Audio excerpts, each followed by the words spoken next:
गाय चोरी करने के दौरान गांव वालों का हाथ लगा एक युवक। ये घटना घटित हुआ उमरपुर बीरगंज थाने इलाके की 2 नंग सुकांत कॉलोनी इलाके में। घटने के बारे में पता चलता है कि गाय चोरी करके ले जाते वक्त एक युवक चोर को गांव वालों ने रंगे हाथ पकड़कर रख दिया।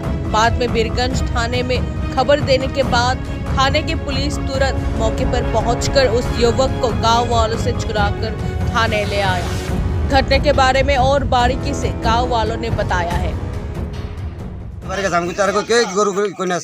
গরু ফালা দিয়ে উঠে মাছের দৌড় মারো না, তারা দৌড়ছে গিয়া সবাই মিলে অনেক কেটা মাছে কেটা করবো আমি কিছু ডালাক এখন কি পুলিশ আছে প্রশাসন আছে প্রশাসন কবিতা চুরি করছে তারা হাতে হাতে ধরে সেটা কইতো না নেই দোষ না মানে আপনারা মনে হয় চুরি করছে তো ট্যাঙ্কির কাছে থেকে গরু নিয়ে এসে গরুটা এনে কেমন আছে না গরুটা কি আটটাই করতে পারে ছোটা গরু এখন কি থানার পুলিশ এসে দিয়ে দিচ্ছেন? পুলিশের কাছে দিয়ে দিছে।